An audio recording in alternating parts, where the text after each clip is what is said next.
Our role was to serve as a technical assistance provider, so we created a computerized energy model of the entire building and its building systems to show energy savings over a code building. And then those savings were then calculated into a financial incentive, which the development team will receive when the project is finished.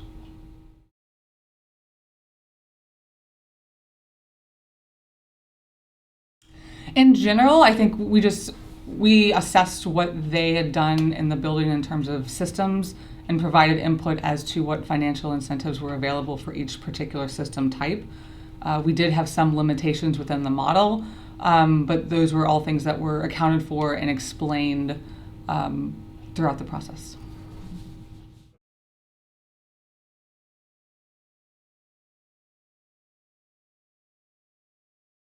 I do.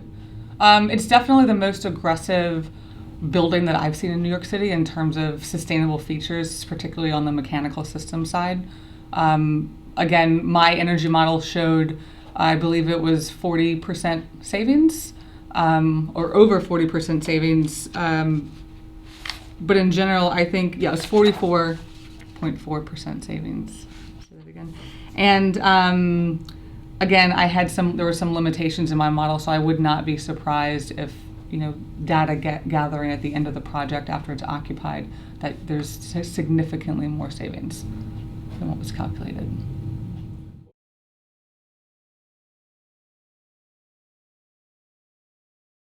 Well, I mean, the energy component for the latest LEED version is the largest component for compliance. So the fact that it's heavily vested in energy and energy efficiency, I think that'll easily get them to the platinum realm. I mean, there are other components, sustainable sites, water efficiency, but certainly the energy component was where they were most aggressive, and that's where you need to be aggressive in order to reach platinum.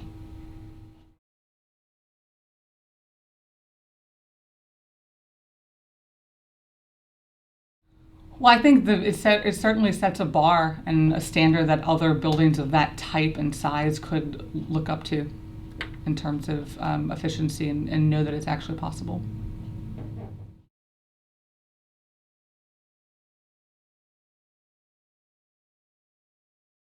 Well, we know that essentially we know that they work. So I think in general, it's a proven technology. He's sort of just the first person that's put everything together in one building specifically for New York City.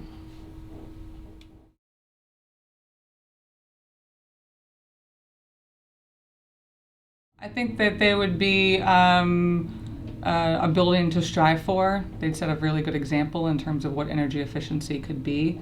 The tenant themselves are going to be, socially and environmentally conscious, and I think that will spill over into the community.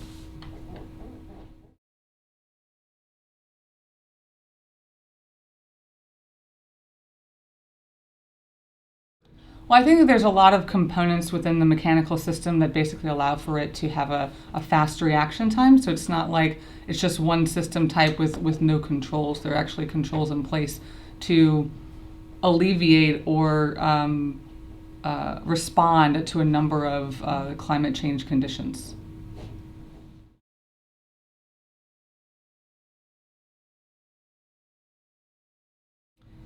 Do I see myself personally? I guess sure. I mean, if my main goal is energy efficiency and we're basically trying to do that on every level from a small residential building up to high-rise commercial or industrial buildings, sure.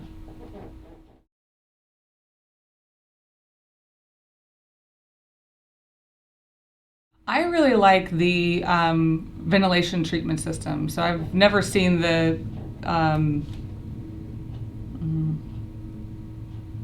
there's basically underground chambers that are treating air from the outside through to the system, and then there's multiple levels of filtration. And to me, I think that's the most exciting part that I actually want to see work and see the result of.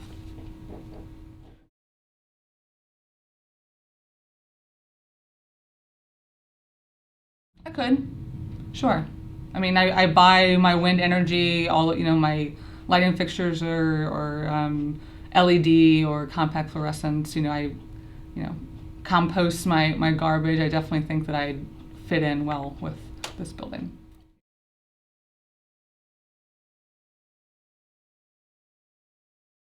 I think that Robert was very determined to make this the most energy efficient building possible. So it was sort of inspiring to see someone who was so passionate about making it happen, no matter what the cost.